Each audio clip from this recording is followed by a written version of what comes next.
Portland is known for its beauty, its natural wonders as part of Oregon.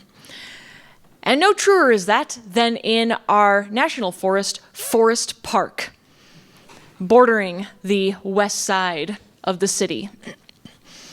And one of the hallmark locations of classic Portland history is in Forest Park, known as the Witch's Castle.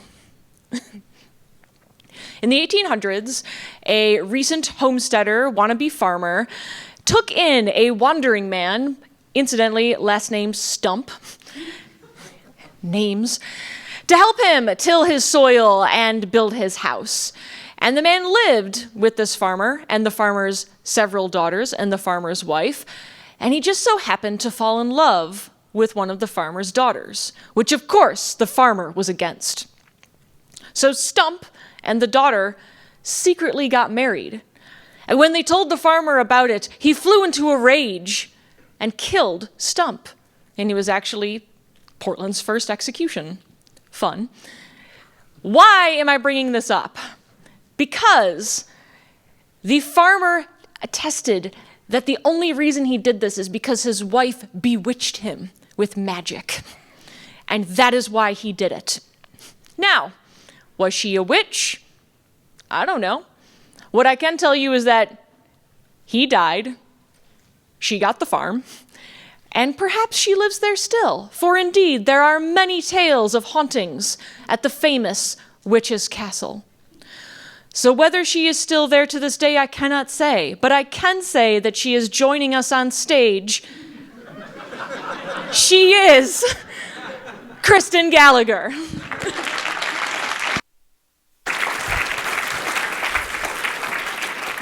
That's a skill I didn't know I had, so that's really good. I'm gonna have to do some history and check on that, because I'm sure many people that I need to dispense of.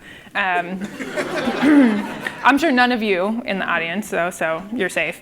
But seeing as you are here for the last session of the day, how awake are you, just on a scale 1 to 10? Net promoter score here. 6, okay.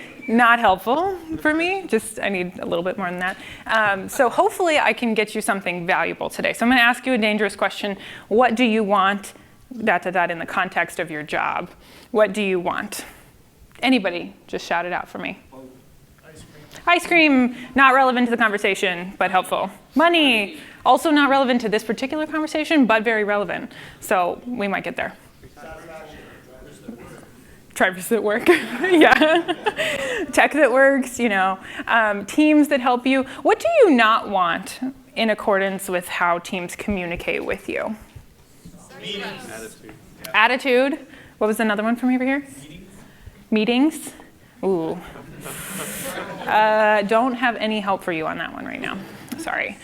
Stress, gaslighting, that's a harsh one. Silos, yeah. So this is what I'm here to talk with you about. There are a lot of things that you are doing already that I think you can turn around for you to work with other teams that are non-technical teams. How many of you have to work with product, if you're not one of those product engineering orgs, Puppet, Cuff, wherever you are. You have to work with product, you have to work with sales. Raise your hand. How many of you are in sales? No, you shouldn't, none of you should be. Support, you have to work with support. Any other folks I missed? Finance, HR, you have to work with them. Okay. Is that an enjoyable experience for you? Not the finance, but everybody. To work with other groups that maybe don't understand what you're working on all the time. On a scale of 1 to 10, how enjoyable? That is harsh. I'm glad this is a closed door space, so they cannot hear you say -1. So hopefully we'll improve that. So you want to make the best thing, right? I'm assuming that you're all really into whatever it is that you're doing. Otherwise, you wouldn't be doing it. You would be like a librarian or some other thing that you would enjoy doing. But here you are, hopefully enjoying what you're doing. And you don't want things to get in the way of you doing the work. Is that a correct statement? You don't want things to get in the way. Meetings, gaslighting, all kinds of other things. So I want to talk with you about how we can do that. So I'm here to help you help yourself by helping others. This is like my favorite slide. So if we're breaking that down, do we understand that? Right? Like I'm helping you because you're helping other people, right? That's what I want you to get out of today. So hopefully you'll get that. So how many of you have an org chart that kind of, like this is vastly simplified, but it looks kind of like this? Yeah? Yeah. Okay. This is how you're supposed to communicate, right? Like no silos, very perfect. It just flows nicely. There might even be like an internal comms person who's helping you with that, right? This is what it actually looks like. And it might even be more complicated for you, right? Products like, why are my features not done? And sales is like, that customer needed that other thing, right? And you're like, only one effing customer wanted that. We're not building it, right? So that's probably the experience you're having, right? Is anybody having an experience that's like slightly different, more negative, more positive than this? I'm calling on you in the back. It's all going to and from the squiggly line. Yeah, squiggly line means like executive leadership, right? Or squiggly line is communication, but big green circle is executive leadership, right? And oftentimes there's a lot of confusing stuff coming down from them too, right? Yeah. Was there another hand that I saw, a different situation? It's actually pretty good in our organization. Good. Well, you just wait. It's going to get bad. Yeah. Yeah, small is in like under 10. Under 100. Under 100. OK, that's pretty good for under 100, because I see it even at 20, I see this. So how many of you are in the like 5 to 20 person company range? 20 to 50? 50 to 100? Over 100. OK, so you all probably feel the most pain, I'm guessing, because it gets more complicated the more people you add to the mix, right? Because people are weird, right? And we communicate in different ways. And you write the way you write in your Confluence page the way differently than I'm going to write. And then I'm going to organize it differently because you're wrong, right? So hopefully we can fix that at some point. But presuming that there is a better way, right? You write code. Maybe you're a DevOps person and you're not writing code, but you are enabling that, hopefully. So you spend time trying to figure these things out all day, right? Like what kind of problems do you solve, right? Give me an example. What's a technical problem that you solve? Jenkins. Just like, that is a problem. Yeah. Any other problems that you try to solve? SQL performance, yeah. So you are smart people, right? You're supposed to be able to figure this out, yeah? Would you consider yourself a smart person? I would consider you a smart person, right? Like I can do some HTML and CSS, and like you might not want to look at that. So I'm assuming that you can figure this problem out, right? So my question for you is, what's the real communication challenge that your teams are facing, right? If you were to reflect on this for just a minute, what is the actual problem here? Like, what's the root of the problem? I'm going to give you a minute, some awkward silence to just think about this.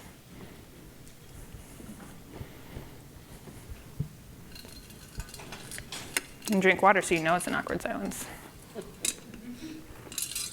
So, example. What's some of the real communication challenges that you're facing? Not having communication at all. As in, you don't talk to them, they don't talk to you. Yeah?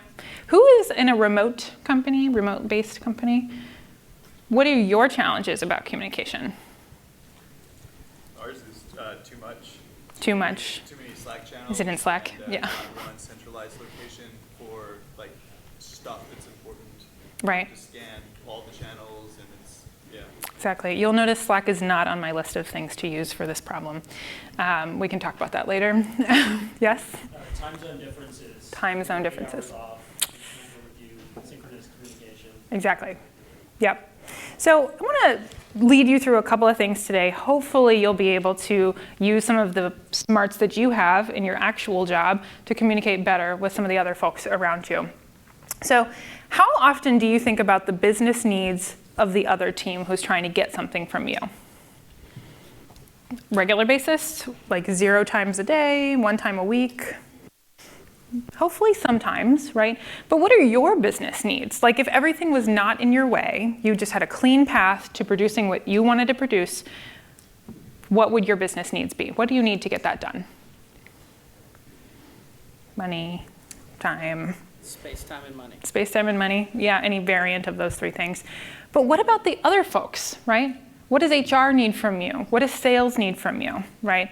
So we're just going to work on this understanding that we're not the only org in the business, right? I used to onboard people I still do in my consultancy, but I used to onboard people, about 15 people every other week. And it was mostly engineers all the time, but sometimes I would have engineers and sales folks in the same group, and that's fun, right? That's really exciting, because sales is like, you wouldn't have a job if we didn't sell for you. And the engineer's like, you wouldn't have anything to sell if we didn't make the thing. And you're like, shut up, both of you. You both need each other to have a job, right?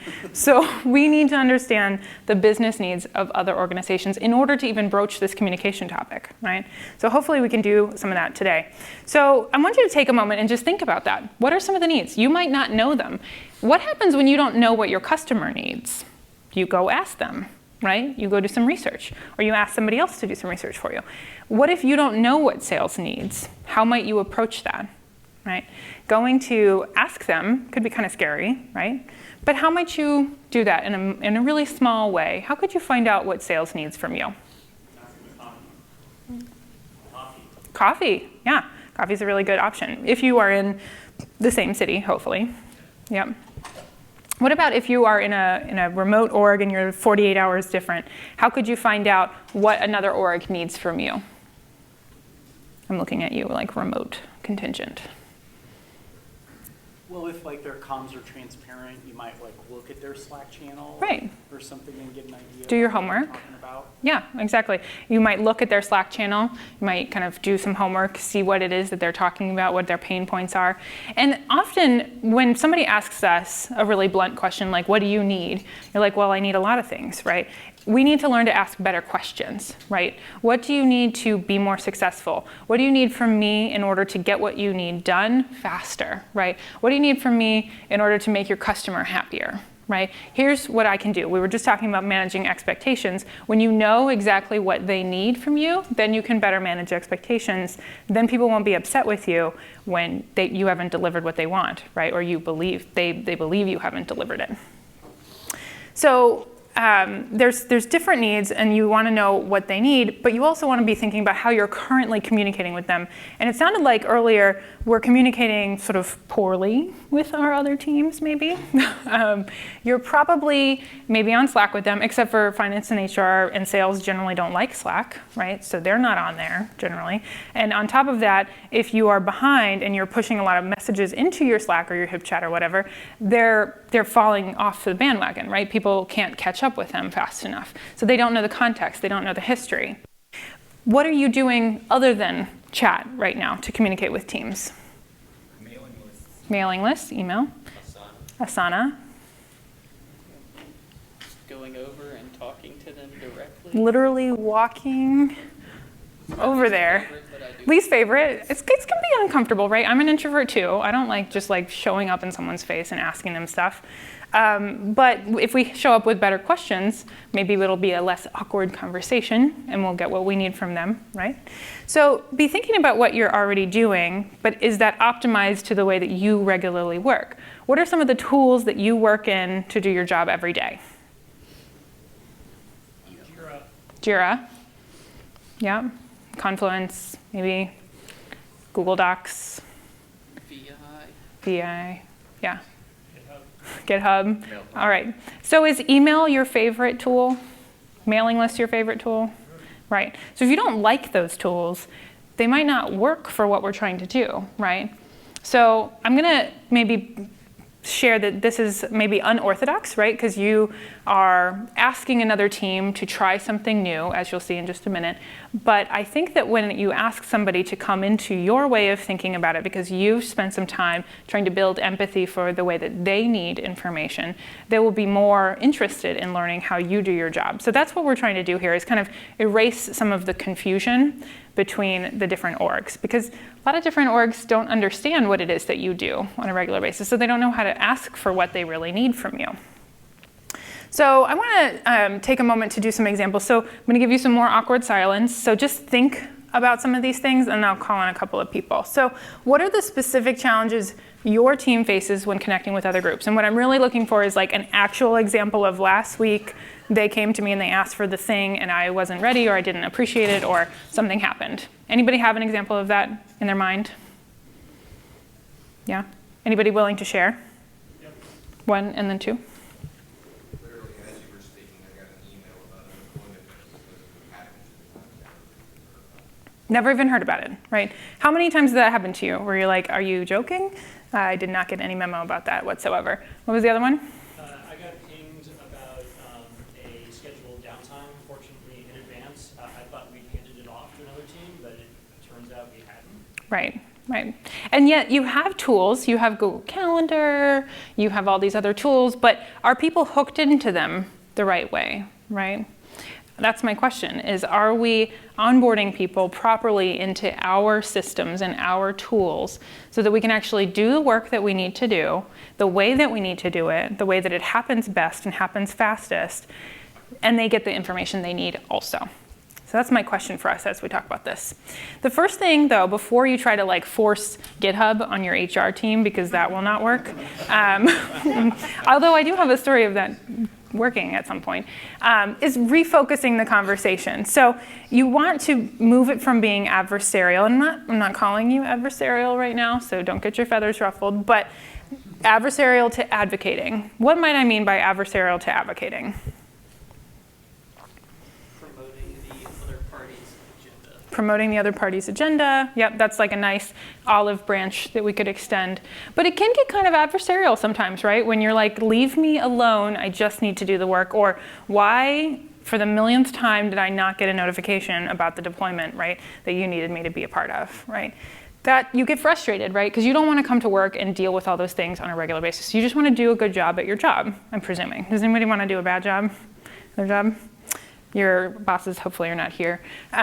So you want to move it away from like, I'm irritated at you right now, to I'm actually advocating for your business goals because they're really the same as mine, right? We're different orgs, we have different functionalities, right? I don't live in DevOps, I most often live in HR, right? My job is to onboard people and to teach them stuff and to teach managers how not to be bad. And, you know, I don't really know exactly everything that you do on a daily basis, right? So I need to understand. You have to teach me a little bit. But I also am here at the company for the same reason that you're here at the company, right? We're sharing that mission. And not all of our companies have a very open mission, right? So some of us who are in that under 20, under 50 might not even have that kind of written out yet. But we're generally speaking working toward the same goal. So how can we find some shared ground? That's what I mean when I say adversarial to advocating. So the next thing is to see it as a we, not an us versus them. Remember that engineering versus sales conversation, right? That's very much an us versus them. That instantaneously puts somebody on the defensive, right? Well, we're right. No, we're right. Well, you're both right, unfortunately, for everyone involved. But it needs to be a we conversation. The other one, try a yes and. How often do you find yourself saying no, but? Like, no, that's not working, but I know the right answer. Or I think I know the right answer and you just don't know as much as me. That might be happening. We might not want to raise our hands to that. And try for the, yes, I see your perspective, and I also want to try this. Right? Can we try both? Can we do it for a week and see what happens? Or do it for 2 weeks and see what happens and learn from each other here?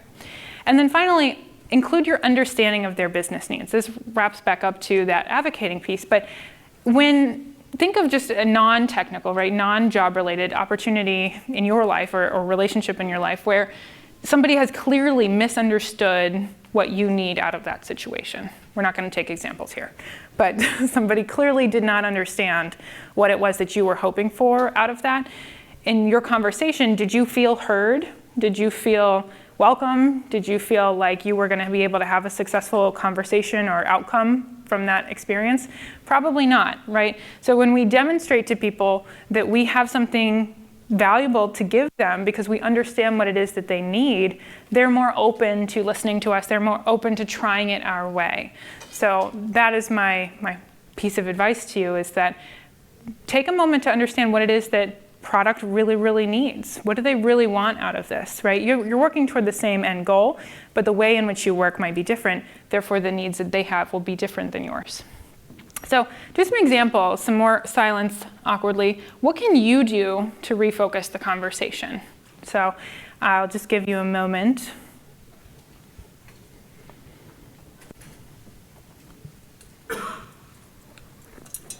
Any examples of how you might refocus the conversation? Summarize your understanding of the problem. Exactly, right? Here's what I heard from you. What I heard was A, B, and C has to happen tomorrow. Okay, now that I've heard that, I don't think I can deliver that because of X, Y, and Z, right? That conversation goes over a whole lot different than no, right? That's not helpful, right? What are some other ways that you might refocus the conversation? Why? Yeah, help me understand. And this is a genuine why. This is not a sarcastic why, right? This is a humble inquiry style why. I don't really know, and so I'm asking you to help me understand that right now. Others that people want to shout out? Yeah. If we do A, B, and C, then we can't. Trade-offs. Right, if we do A, B, and C, we can't do X, Y, Z. So I'm educating you about the choices that you have in front of you, right? Because like I'm here to just, sometimes we're here to like do what the business says we need to do, right?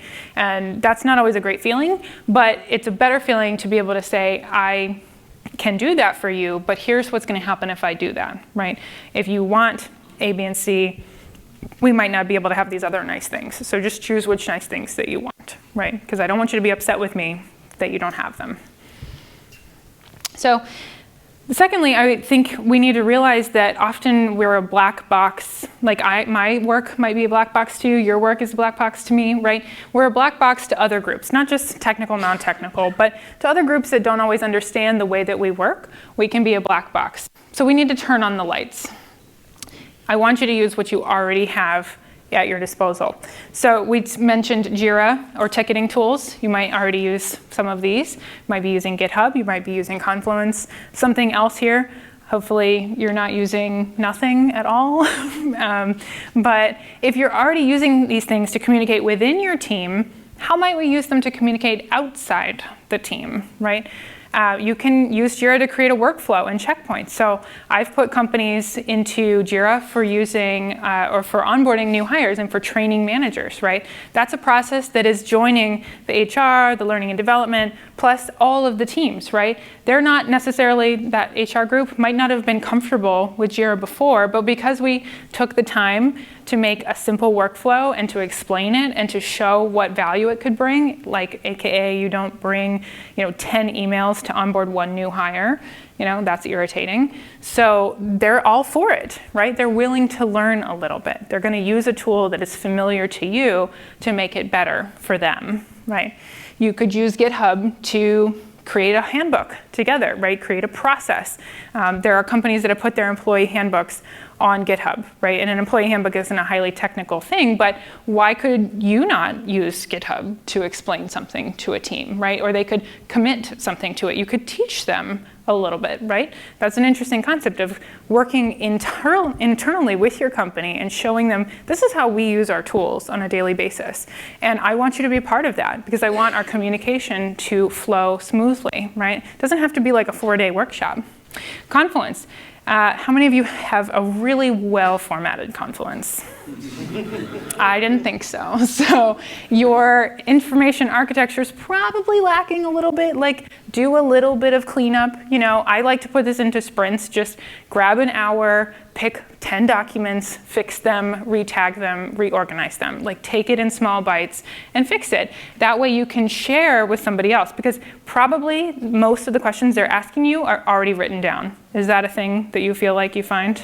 Yes. They're already written down somewhere, except for it was like from 3 years ago and not updated because we forgot that document lives there. Okay, great. So that's an IA problem. You can work on that, right? If you have a spare UX person, maybe bring them into that, right? Involve other orgs to help you with that because it's going to help them too. They're going to stop asking you questions if they can find the information that you've already put out there. Are there other ideas about how you could use some of these things? Or tools that we didn't talk about that are similar? Do you think you could use JIRA or Confluence or GitHub to help communication in your orgs? Yeah? How might some of you use, say, JIRA for your process? Or a ticketing tool? We actually, where I work, all of our different departments use JIRA. So, Awesome. like, if I want to get a new monitor to sit For on my IT. desk, open up a ticket. Yep. Same for everything else. Facilities might be using it. IT might be using it. Really good. Yeah. If it's a large enough org structure, you might use JIRA to explain how things fit together. Yep. With more depth than just names and titles. Exactly. Yeah. You can even kind of put some context about the organization itself in there. So this is something I want you to think about. You know, there are ways that you can use some of the tools you're already leveraging. Notice email is not on this list, right? And that's not to say email is not a good tool, but we often overuse it. We don't use it well. We don't explain what it is that we need. I almost never receive a well-written email, like ever. And I don't understand what you want from me out of that email. So check your own email habits as well. Then the last thing, onboard your non-tech team peers the same way that you would onboard a new hire. Who has brought in a new hire recently, within the last 2 months or so? Yeah. What are some of the things that you did to help them get successful in the first couple of months? Send them to Confluence. There's stuff in here that you should know. Well, we should talk later because I'm not sure I love that philosophy, but it's somewhere, right?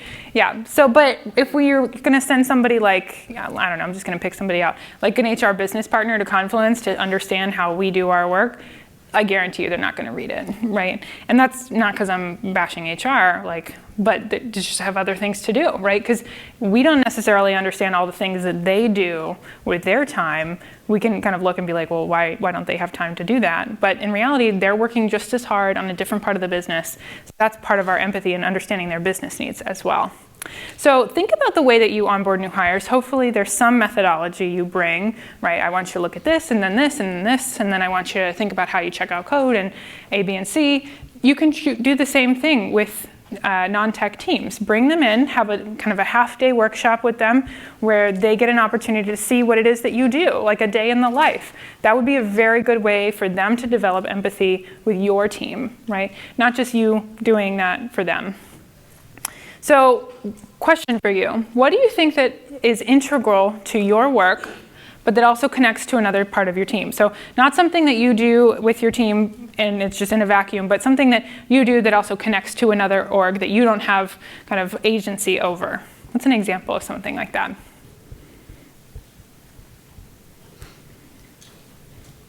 Probably deployments. Yeah. I'm part of that. Provisioning, yeah. So I would start by writing that list, right? Start with the easy wins, the things that you do that connect with other parts of the org, and then start to understand, how do I make this easier for them to understand, right? How do I make this easier for them to access, for them to do better for me? And then take all of those things and put them into documentation if that's the way that your org communicates. So the last thing that you'll do is reflect. Take time to get some feedback. Ask, how did this work for you? Is there a way I could be doing that better? I don't know that we ask for enough feedback on our process. We ask for a lot of feedback on kind of the content of our work, but we don't ask for a lot of feedback on how we're doing that work. That can really help us here. So I think maybe we could smooth this out a little bit and get what we want if we were to build some empathy for other teams and show them what we're doing. So with that, I want to say thank you, and I appreciate your time today, and let me know if you've got questions.